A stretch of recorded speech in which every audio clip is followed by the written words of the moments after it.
नमस्कार. कोकणी फूड कट्टामध्ये तुम्हा सगळ्यांचं मनापासून स्वागत आहे. आज आपण पाहणार आहोत काजू कोळंबी रस्सा कसं करायचं.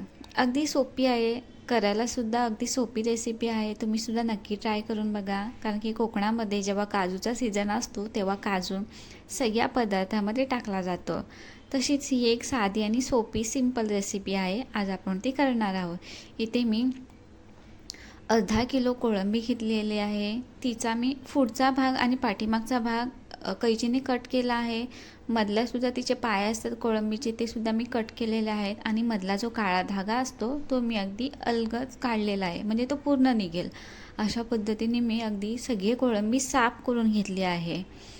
आता मी इथे एका टोपामध्ये काजूचे ओले गर घेतलेले आहेत. स्वच्छ पाण्याने आपल्याला 2 ते 3 वेळा धुवून घ्यायचे आहेत.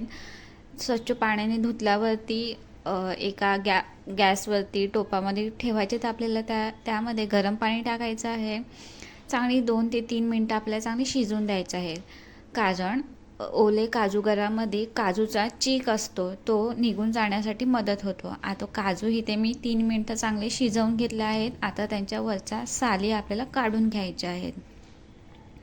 आता मी वरून थोडंसं हाताला तेल लावलं होतं आणि साली सगळ्या मी काढून घेतलेत. आता साली काढून झाल्या आहेत बऱ्यापैकी, तरी मला काजू चांगला शिजलेला भेटलेला आहे. आता मी काजू एका ह्याच्यामध्ये काढून ठेवते आणि इथे मी 15 लसणाच्या पाकळ्या घेतलेल्या आहेत. अगदी ठेचून घ्यायच्या आहेत. त्याच्यावरचा साला मी काढून घेतला आहेत आणि अर्धा इंच आल्याचा तुकडा घेतला आहे. थोडीशी कोथिंबीर, 4 मिरच्या आणि पुदिनाची 9 पानं घेतलेली आहेत. तुम्हाला शक्य असेल तसं तुम्ही घेऊ शकता.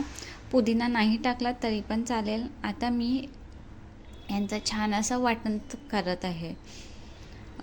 आपल्याला कोथिंबीर आणि पुदिन्याचंच पेस्ट का बनवायची आहे, कारण की त्याचं ग्रेव्हीमध्ये खूप छान वास येतो. आणि मी कोथिंबीरचे जे पाठीमागचे देठ असतात ते सुद्धा मी ह्याच्यामध्ये टाकलेले आहेत. आता मी इथे एक खोबऱ्याची वाटी हलकीशी गॅसवरती भाजून घेतली. मी जास्त काही तिला डीप मध्ये भाजलेली नाही आहे, नॉर्मल अशी भाजून घेतली. आता मी त्याचे सुरीने छोटे छोटे काप करते.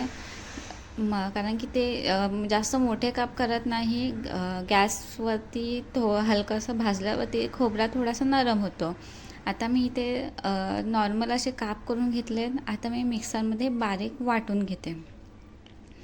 आता बऱ्यापैकी आपलं जो खोबरा आहे मिक्सरमधून बारीक वाटून झालेला आहे. आता मी ते फोडणीसाठी 3 कांदे घेतलेत आणि 1 टोमॅटो घेतला आहे. छान बारीक कापून घ्यायचे आहेत टोमॅटो आणि कांदा. आता मी ते गॅसवरती कढई गरम करत ठेवलेली आहे. तिथे मी 3 चमचे तेल टाकलं आहे. त्याच्यामध्ये कढीपत्ता, 1 चक्री फूल, तेजपत्ता आणि 1 लवंग, अर्धा इंच लवंग टाकलं आहे आणि बारीक कापलेला कांदा टाकते. कांदा चांगला सोनेरी रंग येईपर्यंत आपल्याला परतवून घ्यायचा आहे. मीडियम गॅसवरतीच आपल्याला कांदा छान खरपूस भाजून घ्यायचा आहे. कांदा अजिबात करपून द्यायचा नाही, नाहीतर मग आपल्या रश्श्याची चव बिघडू शकते. आता मी इथे 5 मिनटं अगदी मंद आचेवरती कांदा चांगला सोनेरी रंग येईपर्यंत भाजून घेतला आहे. बघा, कांद्याचा कलरसुद्धा चेंज झाला आहे, सोनेरी रंग आला आहे. आता मी इथे 1 टोमॅटो बारीक कापून घेतला आहे, तो सुद्धा मी फोडणीमध्ये टाकला आहे.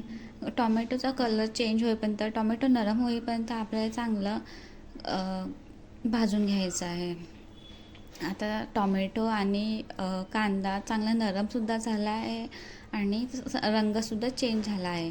आता मी जे खोबऱ्याचं वाटण केलं होतं ते मी वाटण ह्याच्यात टाकते. आता मी हे वाटण चांगलं एकजीव होईपर्यंत परतवून घेते.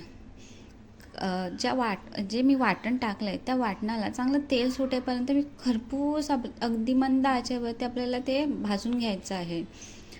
गॅस फास्ट ठेवायचा नाही, स्लोच ठेवायचा आहे. चांगलं वाटणसुद्धा भाजलेलं आहे. आता मी ह्याच्यामध्ये 2 चमचा आगरी कोळी मसाला टाकला आहे, अर्धा चमचा हळद, अर्धा चमचा गरम मसाला. आता हे टाकल्यावरती मी चांगलं भाजून घेते. चांगलं रंग चेंज होईपर्यंत, तेल सुटेपर्यंत आपल्याला मंद आचेवरती 2 ते 3 मिनटं चांगलं भाजून घ्यायचं आहे. आता मी ते 1 चमचा मीठ टाकलं आहे. चवीनुसार मीठ टाकायचं आहे.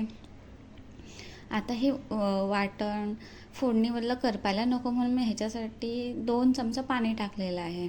आता ह्याच्यामध्ये मी काजू आणि कोळंबी मॅरिनेट करायला ठेवली होती ते त्याच्यामध्ये टाकले आहे. आता ह्यांना चांगलं एकजीव होईपर्यंत आपल्याला ढवळून घ्यायचं आहे. बघा चांगलं तेल पण सुटलं आहे. आणि आता मी ह्याच्यामध्ये एक बटाटा कापून घेतला आहे, तो सुद्धा टाकला आहे. आता तुम्हाला तुमच्या गरजेनुसार पाणी टाकायचं आहे. इथे मी 1 ग्लास पाणी टाकलं आहे. वरून थोडीशी कोथिंबीर टाकलेली आहे. बघा एकदम मिश्रण खूप चांगलं तेल पण सुटलं आहे आणि खूप चवदारसुद्धा झालेलं दिसत आहे. तरीसुद्धा खूप छान आलेली आहे. आता हे तुम्ही गरम गरम भातासोबत किंवा भाकरीसोबत सर्व करू शकता. अशाच नवनवीन रेसिपीसाठी सबस्क्राईब